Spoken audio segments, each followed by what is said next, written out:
ಸಮಸ್ತ accountancy commerce ವಿದ್ಯಾರ್ಥಿಗಳೇ, ನಾನು ಶಿವನಂದಿನಿ.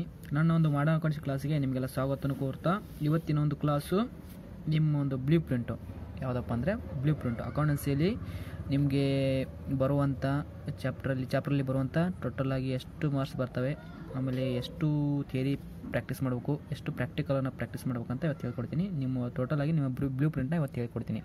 ಹಾಗಾದರೆ ಬನ್ನಿ ಬ್ಲೂ ಪ್ರಿಂಟನ್ನು ನಾವು ಇವಾಗ ನೋಡೋಣ. ಓಕೆ, ನಿಮ್ಮ ಒಂದು ಅಕೌಂಟೆನ್ಸಿ ಬುಕ್ಕಲ್ಲಿ ಮೊದಲನೇದಾಗಿ ಬರುವಂಥ ಒಂದು ಚಾಪ್ಟರ್ ಯಾವುದಪ್ಪ ಅಂದರೆ ನಾನ್ ಪ್ರಾಫಿಟ್ ಆರ್ಗನೈಸೇಷನ್. ನೆನಪಿಲ್ಲಿಗಾದರೆ non profit organisation very easy chapter and important chapter, because ಇಲ್ಲಿ 100 ಮಾರ್ಕ್ಸ್ ಕ್ವಶನ್ ಬಂದೇ ಬರುತ್ತೆ. ಹಾಗಾದರೆ ನಾನ್ ಪ್ರಾಫಿಟ್ ಆರ್ಗನೈಸೇಷನಲ್ಲಿ 1 ಮಾರ್ಕ್ಸ್ ಕ್ವಶನ್ 1 ಬರುತ್ತೆ, ಹೌದು.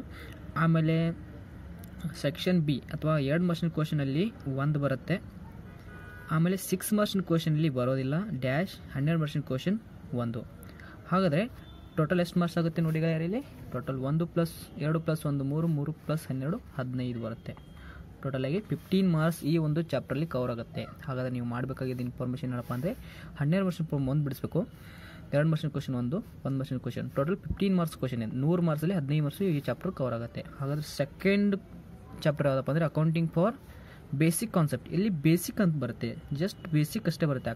ಅಕೌಂಟಿಂಗ್ ಫಾರ್ ಪಾರ್ಟ್ನರ್ಶಿಪ್ ಫರ್ಮ್, ಇದರಲ್ಲಿ ಬೇಸಿಕ್ ಕಾನ್ಸೆಪ್ಟ್ ಬರುತ್ತೆ. ಹಾಗಾದರೆ ಅಕೌಂಟಿಂಗ್ ಫಾರ್ ಬೇಸಿಕ್ ಕಾನ್ಸೆಪ್ಟಲ್ಲಿ ನೋಡಿ 1 ಮಾರ್ಕ್ಸ್ 1 ಬರುತ್ತೆ, ಓಕೆ. 2 ಮಾರ್ಕ್ಸ್ 1 ಬರುತ್ತೆ, ಹಾಗೆ 6 ಮಾರ್ಕ್ಸ್ 1 ಬರುತ್ತೆ. ಇಲ್ಲಿ ಯಾವುದೇ ರೀತಿ 12 ಮಾರ್ಕ್ಸ್ ಕ್ವಶನ್ ಬರೋದಿಲ್ಲ. ಹಾಗಾದರೆ 6 + 2 ಎಷ್ಟಾಗುತ್ತೆ? 8 ಆಗುತ್ತೆ. 8 + 1 9 ಮಾರ್ಕ್ಸ್ ಆಗುತ್ತೆ. ಟೋಟಲ್ ಆಗಿ 9 ಮಾರ್ಕ್ಸ್ ಈ ಚಾಪ್ಟ್ರಲ್ಲಿ ಬರುತ್ತೆ. ನೆನ್ಪಿಟ್ಟುಕೊಂಡ್ರೆ 1 + 2 3, 3 + 6 + 2 8, 8 + 1 9, ಟೋಟಲ್ 9 ಮಾರ್ಕ್ಸ್ ಬರುತ್ತೆ. ಬೇಸಿಕ್ ಹೇಳ್ತಾರೆ, ಆಮೇಲೆ ಇದ್ರ ಬಗ್ಗೆ ಹೇಳ್ತೀನಿ. Okay, next admission of partnership firm. ಇದರಲ್ಲಿ ಅಡ್ಮಿಷನ್ ಆಫ್ ಪಾರ್ಟ್ನರ್ಶಿಪ್ ಅಂತ ಬರುತ್ತೆ. Okay, admission of partnership firm ಇದರಲ್ಲಿ ನೋಡಿ ಗೆಳೆಯರೆ, ಇದರಲ್ಲಿ 1 ಮಾರ್ಕ್ಸ್ 1 ಬರುತ್ತೆ, ಓಕೆ. 2 ಮಾರ್ಕ್ಸ್ 1 ಬರುತ್ತೆ. ಆಲ್ರೆಡಿ ನಿಮ್ಗೆ ಗೊತ್ತು, ಆದರೆ ಇದ್ರ ಬಗ್ಗೆ ನಾನು ಇನ್ಫಾರ್ಮೇಷನ್ ಕೊಡ್ತಾ ಇದ್ದೀನಿ ನಿಮಗೆ. ಆಮೇಲೆ ಇಲ್ಲಿ ಡ್ಯಾಶ್, ಆಮೇಲೆ ಇಲ್ಲಿ 1. ಟೋಟಲಾಗಿ ಎಷ್ಟಾಗುತ್ತೆ ನೋಡಿ. ಹಾಗಾದರೆ ಸೇಮ್ ಮೊದಲನೇ ಚಾಪ್ಟರ್ ಹೆಂಗಿತ್ತಲ್ಲ ಅದೇ ಟೈಪ್ ಸೇಮ್ ಆಗುತ್ತೆ. ಹಾಗಾದರೆ ಟೋಟಲಾಗಿ ಇಲ್ಲಿಯೂ ಕೂಡ 15 ಮಾರ್ಕ್ಸ್ ಕ್ವಶನ್ನ ನಾವು ತೊಗೊಳ್ತೀವಿ. ಹಾಗಾದರೆ ರಿಟೈರ್ಮೆಂಟ್ ಅಂತ ಇದೆ. ರಿಟೈರ್ಮೆಂಟಲ್ಲಿ ನೋಡಿ ಗೆಳೆಯರೆ, 1 ಮಾರ್ಕ್ಸ್ 1 ಕ್ವಶನ್, 2 ಮಾರ್ಕ್ಸ್ ಕ್ವಶನ್ ಇಲ್ಲಿ ಬರೋದಿಲ್ಲ, ಓಕೆ. 6 ಮಾರ್ಕ್ಸ್ 2 ಕ್ವಶನ್ ಬರ್ತವೆ ಇಲ್ಲಿ, ನೆನಪಿಟ್ಟುಕೊಳ್ಳಿದ್ದಾರೆ, ವೆರಿ ಇಂಪಾರ್ಟೆಂಟ್. 6 ಮಾರ್ಕ್ಸಿಗೆ 2 ಕ್ವಶನ್ ಬರ್ತವೆ. ಎಲ್ಲಿ ರಿಟೈರ್ಮೆಂಟ್ ಅಥವಾ ಡೆತ್ ಅಂತ ಐತೆ, ಇದರಲ್ಲಿ 2 ಕ್ವಶನ್ ಬರ್ತವೆ. ಹಾಗೆ 12 ಮಾರ್ಕ್ಸ್ ಕ್ವಶನ್ ಇಲ್ಲಿ ಬರೋದಿಲ್ಲ, ಡ್ಯಾಶ್, ಓಕೆ. ಟೋಟಲ್ ಎಷ್ಟಾಯಿತು? 6 6 12 + 1 ಎಷ್ಟಾಯಿತು? 13 ಮಾರ್ಕ್ಸ್ ಕ್ವಶನ್ ಬರುತ್ತೆ. ಟೋಟಲಾಗಿ 13 ಮಾರ್ಕ್ಸ್ ಕ್ವಶನ್ ಇಲ್ಲಿಗೆ ಬರುತ್ತೆ. ಹಾಗಾದರೆ ನೆಕ್ಸ್ಟ್ ಚಾಪ್ಟರ್ ಯಾವುದಪ್ಪ ಅಂದರೆ dissolution of firm. Very important chapter, dissolution of firm. Okay, ನೆನಪಿಟ್ಟುಕೊಳ್ಳಿದ್ದಾರೆ. ಇದರಲ್ಲಿ ಡಿಸಲ್ಯೂಷನ್ ಆಫ್ ಫರ್ಮಲ್ಲಿ ಟೋಟಲಾಗಿ 1 ಮಾರ್ಕ್ಸ್ ಕ್ವಶನ್ ಇಲ್ಲಿ ಬರೋದಿಲ್ಲ, ನೆನಪಿಟ್ಟುಕೊಳ್ಳಿದ್ದಾರೆ. ಇಲ್ಲಿ ಡ್ಯಾಶ್ 1 ಮಾರ್ಕ್ಸ್ ಕ್ವಶನ್ ಇಲ್ಲಿ ಬರೋದಿಲ್ಲ, ಡ್ಯಾಶ್, ಓಕೆ. 2 ಮಾರ್ಕ್ಸ್ ಕ್ವಶನ್ 1 ಬರುತ್ತೆ. ಆಮೇಲೆ 6 ಮಾರ್ಕ್ಸ್ ಕ್ವಶನ್ ಬರೋದಿಲ್ಲ, ಡ್ಯಾಶ್. ಆಮೇಲೆ 12 ಮಾರ್ಕ್ಸ್ ಕ್ವಶನ್, 6 ಮಾರ್ಕ್ಸ್ ಬರೋಲ್ಲ, 12 ಮಾರ್ಕ್ಸ್ ಕ್ವಶನ್ 1 ಬರುತ್ತೆ. ಹಾಗಾದರೆ ಟೋಟಲ್ ಎಷ್ಟು ಬರುತ್ತೆ? 12 + 1 ಎಷ್ಟು ಬರುತ್ತೆ? ಸಾರಿ, ಇಲ್ಲಿ 12 + 1 ಎಷ್ಟು? 12 + 2 ಮಾರ್ಕ್ಸ್ 1, ಟೋಟಲಾಗಿ ಎಷ್ಟು ಬರುತ್ತೆ? 14 ಮಾರ್ಕ್ಸ್ ಇಲ್ಲಿ ಬರುತ್ತೆ. ಟೋಟಲಾಗಿ ನಾವು 5 ಚಾಪ್ಟರ್ನ ಹಾಫ್ ಟರ್ಮಲ್ಲಿ ಕಲಿತೀವಿ, ಇಷ್ಟನ್ನು ನಾವು ಕಲಿತೀವಿ. ಹಾಗಾದರೆ ಹಾಫ್ ಟರ್ಮಲ್ಲಿ ಕಲಿತ ಟೋಟಲ್ ಮಾರ್ಕ್ಸ್ ನೋಡಿ ಇಷ್ಟು ಬರುತ್ತೆ. ಆಮೇಲೆ ಹೇಳ್ಕೊಡ್ತೀನಿ ಅದನ್ನು. ಓಕೆ, ನೆಕ್ಸ್ಟ್ ಕಂಟಿನ್ಯೂ ಮಾಡೋಣ. ನೆಕ್ಸ್ಟ್ ಯಾವ್ದು ಬರುತ್ತೆಪ್ಪ ಅಂದರೆ accounting for share capital. Very easy chapter, very important chapter. ಇದರಲ್ಲಿ 12 ಮಾರ್ಕ್ಸ್ ಬಂದೇ ಬರುತ್ತೆ. ನಾನು ಫಸ್ಟ್ ಬರೆದುಬಿಡ್ತೀನಿ. 12 ಮಾರ್ಕ್ಸ್ 1 ಕ್ವಶನ್ ಬರುತ್ತೆ, ಓಕೆ. 12 marks 1 question. ಹಾಗಾದರೆ ನಾವು 2 ಭಾಗನ ಮಾಡೋಣ. ಇದರಲ್ಲಿ ಈ 1 ಭಾಗನ ಮಾಡ್ತಾಯಿದ್ದೀನಿ ಇವಾಗ, ಓಕೆ. 1 ಭಾಗನ ಮಾಡಿದ್ದೀನಿ. ಹಾಗಾದರೆ 1 ಭಾಗದಲ್ಲಿ ಟೋಟಲ್ ಮಾರ್ಕ್ಸ್ ಎಷ್ಟು ಬರುತ್ತೆ ಅಂತ ನಾವು ಇಲ್ಲಿ ಕ್ಯಾಲ್ಕುಲೇಷನ್ ಮಾಡೇ ಬಿಡೋಣ. ಓಕೆ ಗೆಳೆಯರೆ, ಟೋಟಲಾಗಿ ಮಾಡ್ತಾಯಿದ್ದೀನಿ ನೋಡಿ. 1 ಮಾರ್ಕ್ಸ್ ಕ್ವಶನ್ ಎಷ್ಟು ಬರುತ್ತೆ? 1 2 3 4 ಕ್ವಶನ್ ಬರ್ತವೆ. ಹಾಫ್ ಟರ್ಮಲ್ಲಿ 1 ಮಾರ್ಕ್ಸ್ ಕ್ವಶನ್ 4 ಬರ್ತವೆ. 2 ಮಾರ್ಕ್ಸ್ ಕ್ವಶನ್ ಎಷ್ಟು ಬರ್ತವೆ ಅಂದರೆ 1 2 3 4 ಎಷ್ಟು ಬರ್ತವೆ? ಇಲ್ಲಿಯೂ ಕೂಡ 4 ಬರ್ತವೆ. 1 2 3 ನೆನ್ಪಿಟ್ಟುಕೊಳ್ಳಿದ್ರೆ 6 ಮಾರ್ಕ್ಸ್ ಕ್ವಶನ್ 3 ಬರ್ತವೆ, ಇಲ್ಲಿ ಹಾಫ್ ಟರ್ಮಲ್ಲಿ 6 ಮಾರ್ಕ್ಸ್ ಕ್ವಶನ್ 3 ಬರ್ತವೆ. 12 ಮಾರ್ಕ್ಸ್ ಕ್ವಶನ್ ನಮಗೆ ನೆನಪಿರಲಿ, ಇಲ್ಲಿ ಇಂಪಾರ್ಟೆಂಟ್ 1 2 3 ಕ್ವಶನ್ 12 ಮಾರ್ಕ್ಸಿಗೆ ಬರ್ತವೆ. ಹಾಗಾದರೆ ಟೋಟಲ್ ಮಾರ್ಕ್ಸ್ ಎಷ್ಟಾಗುತ್ತೆ? 15 15 30 39 49 59 63 66. ಓಕೆ, 66 ಮಾರ್ಕ್ಸ್ ಇಲ್ಲಿ ಕಂಪ್ಲೀಟ್ ಆಗುತ್ತೆ. ನೆನಪಿಟ್ಟುಕೊಳ್ಳಿದ್ರೆ 100 ಮಾರ್ಕ್ಸಲ್ಲಿ ನಿಮಗೆ 66 ಮಾರ್ಕ್ಸ್ ಎಲ್ಲಿ ಬರುತ್ತೆ ಅಂದರೆ ಹಾಫ್ ಟರ್ಮಲ್ಲಿ ಬರುತ್ತೆ. ಅಂದರೆ ಫಸ್ಟ್ ನೀವು ಕಲಿತಿರಲ್ಲ 5 ಚಾಪ್ಟ್ರಲ್ಲಿ 66 ಮಾರ್ಕ್ಸ್ ಬರುತ್ತೆ. ನೆನ್ಪಿಟ್ಕೊಳ್ಳಿ. ಹಾಗಾದರೆ ನೀವು ಹೆಚ್ಚಿಗೆ ಕಾನ್ಸಂಟ್ರೇಷನ್ ಮಾಡಬೇಕಾಗಿದ್ದು ಭಾಗ ಯಾವುದಪ್ಪ ಅಂದರೆ ಫಸ್ಟು ಒಂದು ಭಾಗ. ಓಕೆ, ನೆನಪಿರಲಿ ಗೆಳೆಯರೆ. ಹಾಗಾದರೆ ನೆಕ್ಸ್ಟ್ ಹೋಗೋಣ. ನೆಕ್ಸ್ಟ್ ಯಾವುದಪ್ಪ ಅಂದರೆ ಸೆಕೆಂಡ್ ಟರ್ಮ್ ಅಂತ ಹೇಳ್ಬೋದು. ಇದು ಫಸ್ಟ್ ಟರ್ಮ್, ಇದು ಸೆಕೆಂಡ್ ಟರ್ಮ್ ಅಂತ ಹೇಳ್ಬೋದು. ಓಕೆ, ಸೆಕೆಂಡ್ ಟರ್ಮಲ್ಲಿ accounting for share capital first ನಾನು ಆಲ್ರೆಡಿ ಬರೆದ್ಬಿಟ್ಟಿನಿ. 12 ಮಾರ್ಕ್ಸಿಗೆ ಒಂದು ಕ್ವಶನ್ ಬರುತ್ತೆ. ಓಕೆ, 12 ಮಾರ್ಕ್ಸಿಗೆ ಒಂದು ಕ್ವಶನ್ ಬರಬೇಕಾದ್ರೆ ಇಲ್ಲಿ 1 ಮಾರ್ಕ್ಸಿಗೆ ಒಂದು ಕ್ವಶನ್ ಬರುತ್ತೆ, ಆಮೇಲೆ 2 ಮಾರ್ಕ್ಸಿಗೆ ಒಂದು ಕ್ವಶನ್ ಬರುತ್ತೆ, 6 ಮಾರ್ಕ್ಸಿನ ಕ್ವಶನ್ ಇಲ್ಲಿ. ಓಕೆ, 1 ಮಾರ್ಕ್ಸಿನ ಒಂದು, 2 ಮಾರ್ಕ್ಸಿನ ಒಂದು, 6 ಮಾರ್ಕ್ಸ್ ಅದಿಲ್ಲ. ಓಕೆ, ಟೋಟಲ್ ಮಾರ್ಕ್ಸ್ ಎಷ್ಟು ಬರುತ್ತೆ ಅಂದರೆ 15 ಮಾರ್ಕ್ಸ್ ಬರುತ್ತೆ. ಎಷ್ಟು? 15 marks. Okay, accounting for share capital very easy chapter. ಹಾಗೆ ಡೆಬೆಂಚರ್ಸಲ್ಲಿ ಕೂಡ 12 ಮಾರ್ಕ್ಸಿಗೆ ಒಂದು ಕ್ವಶನ್ ಬಂದೇ ಬರುತ್ತೆ, ನನಗೆ ಗ್ಯಾರಂಟಿ ಗೊತ್ತು. 12 ಮಾರ್ಕ್ಸಿಗೆ ಒಂದು ಕ್ವಶನ್ ಬರುತ್ತೆ. ಹಾಗೆ 6 ಮಾರ್ಕ್ಸಿಗೆ ಒಂದು ಕ್ವಶನ್ ಬರುತ್ತೆ. ಹಾಗೆ 2 ಮಾರ್ಕ್ಸಿಗೆ ಒಂದು ಕ್ವಶನ್ ಬರುತ್ತೆ. 2 ಮಾರ್ಕ್ಸಿನ ಕ್ವಶನ್ ಬರೋದಿಲ್ಲ.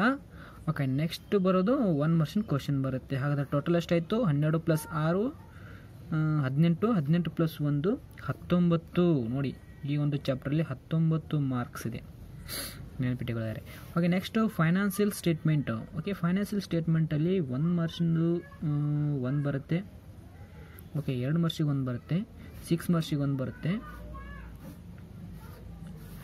ಓಕೆ, 6 ಮಾರ್ಕ್ಸಿಗೆ 1, 12 ಮಾರ್ಕ್ಸಿಗೆ ಇಲ್ಲಿ ಮೊದಲಿತ್ತು. ಹೋದ ಒಂದು ವರ್ಷದಲ್ಲಿ 12 ಮಾರ್ಕ್ಸಿನ ಕ್ವಶನ್ ಇತ್ತು, ಬಟ್ ಈ ವರ್ಷದಲ್ಲಿ 12 ಮಾರ್ಕ್ಸಿನ ಕ್ವಶನ್ ತೆಗೆದಿದ್ದಾರೆ. So 6 + 2 8, 8 + 1 9 marks, total 9 marks. Okay, analysis of financial statement ಯಾವುದಪ್ಪ ಅಂದರೆ ಅನಾಲಿಸಿಸ್ ಆಫ್ ಫೈನಾನ್ಷಿಯಲ್ ಸ್ಟೇಟ್ಮೆಂಟ್. ಇದರ ಒಂದು ನೆಕ್ಸ್ಟ್ ಭಾಗ, ಇದು ಸೇಮ್ ಇರುತ್ತೆ, ಬಟ್ ಇದರ ನೆಕ್ಸ್ಟ್ ಭಾಗ analysis of financial statement. Okay, analysis of financial ಸ್ಟೇಟ್ಮೆಂಟಲ್ಲಿ 1 ಮಾರ್ಕ್ಸಿಗೆ 1, 2 ಮಾರ್ಕ್ಸಿಗೆ 1, 6 ಮಾರ್ಕ್ಸಿಗೆ ಇಲ್ಲ, ಟೋಟಲಿ 12 ಮಾರ್ಕ್ಸಿಗೆ 1 ಟೋಟಲ್. ಹಾಗಾದರೆ 12 + 2 14, 14 + 1 15 ಮಾರ್ಕ್ಸ್. 15 ಮಾರ್ಕ್ಸ್ ಈ ಚಾಪ್ಟ್ರಲ್ಲಿ ಬರುತ್ತೆ. ಓಕೆ, ನೆಕ್ಸ್ಟ್ ಬರುತ್ತೆ 10 accounting ratio. Very important. Accounting ರೇಷಿಯೋದಲ್ಲಿ ವೆರಿ ಇಂಪಾರ್ಟೆಂಟ್. ಅಕೌಂಟಿಂಗ್ ರೇಷಿಯೋದಲ್ಲಿ ಸೇಮ್ 1 ಮಾರ್ಕ್ಸಿಗೆ 1, 2 ಮಾರ್ಕ್ಸಿಗೆ ಇಲ್ಲ, 6 ಮಾರ್ಕ್ಸಿಗೆ 1 ಬರುತ್ತೆ, 6 ಮಾರ್ಕ್ಸಿಗೆ 1, 12 ಮಾರ್ಕ್ಸಿಗೆ 1. ಓಕೆ, ಅಕೌಂಟಿಂಗ್ ರೇಷಿಯೋ 12 ಮಾರ್ಕ್ಸಿಗೆ ಆದರೆ 12 + 6 18, 18 + 1 19 ಮಾರ್ಕ್ಸ್, ಟೋಟಲಾಗಿ 19 ಮಾರ್ಕ್ಸ್.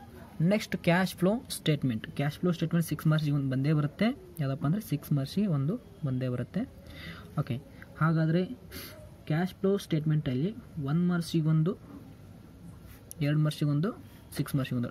ಇಲ್ಲಿ 12 ಮಾರ್ಕ್ಸಿನ ಕ್ವಶನ್ ಬರೋದಿಲ್ಲ. ಸೊ ಟೋಟಲಾಗಿ 6 + 2 8, 8 + 1 9, ಟೋಟಲಾಗಿ 9 ಮಾರ್ಕ್ಸ್ ಬರುತ್ತೆ. ಹಾಗಾದರೆ ಇದರ ಒಂದು ಟೋಟಲ್ ಮಾಡೋಣ.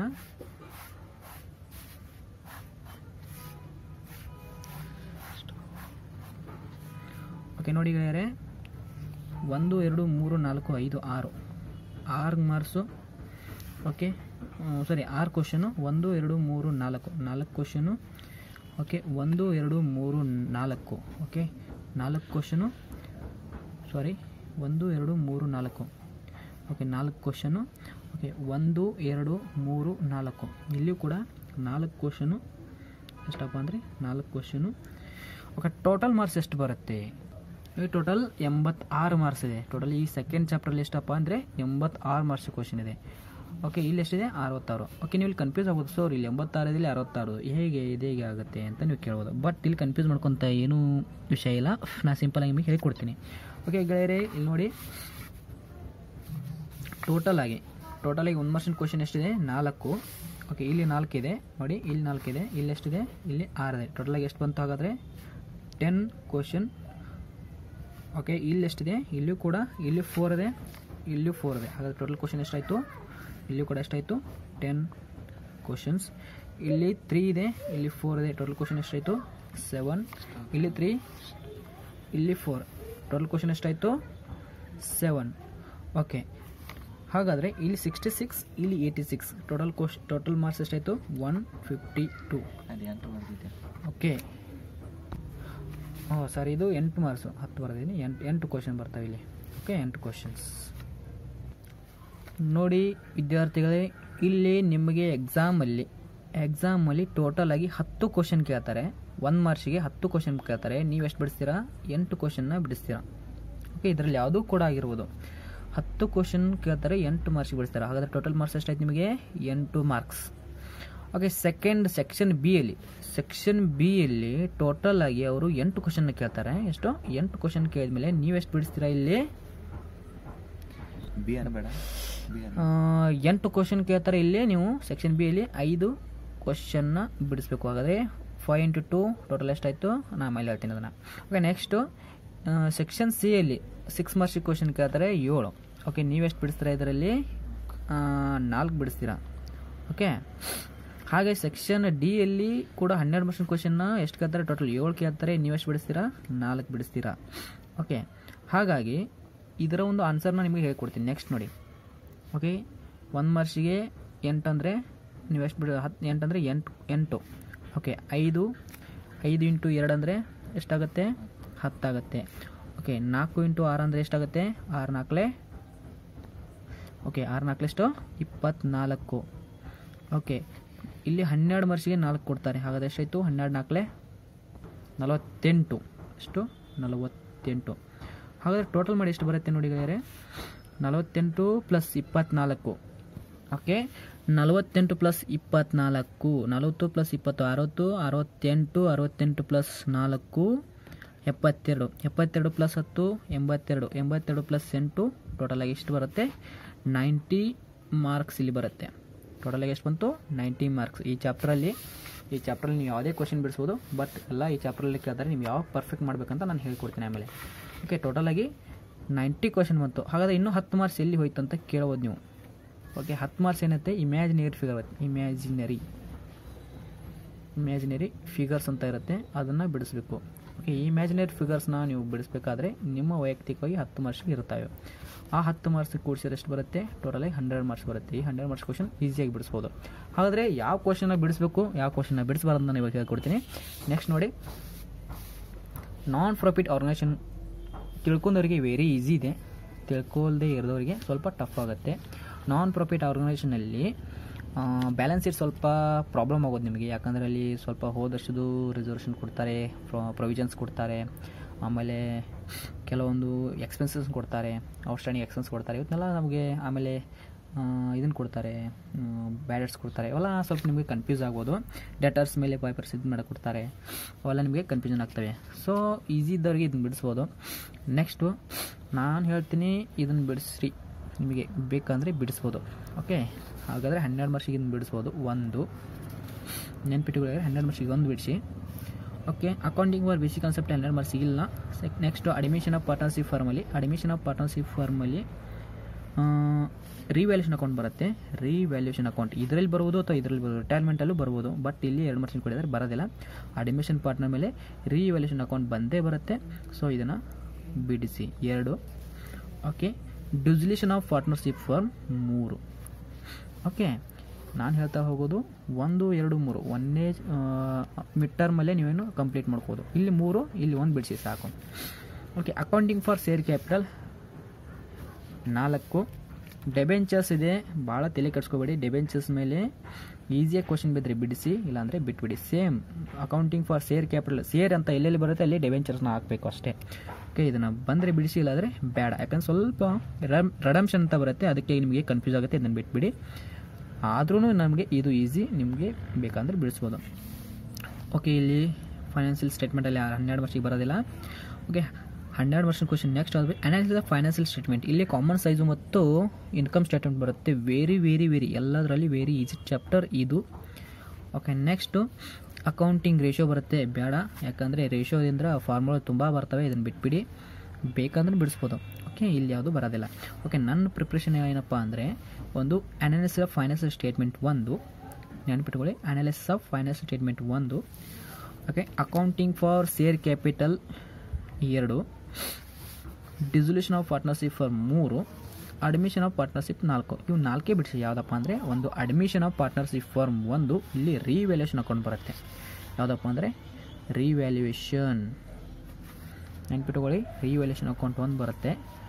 Okay, next dissolution of partnership firm ಅಂತ ಬರುತ್ತೆ. ರಿಯಲೈಜೇಷನ್ ಯಾವುದಪ್ಪ ಅಂದರೆ ರಿಯಲೈಜೇಷನ್ ನೆನ್ಪಿಟ್ಟುಕೊಳ್ಳಿ, ರಿವ್ಯಾಲ್ಯೂಯೇಷನ್ ಆ್ಯಂಡ್ ರಿಯಲೈಜೇಷನ್ ನೆನ್ಪಿಟ್ಟುಕೊಳ್ಳಿ. ಓಕೆ, ನೆಕ್ಸ್ಟ್ ಬರುತ್ತೆ ಸೇರ್ಸ್ ಬಗ್ಗೆ ಬರುತ್ತೆ. ಯಾವುದಪ್ಪ ಅಂದರೆ ಸೇರ್ಸ್ 3.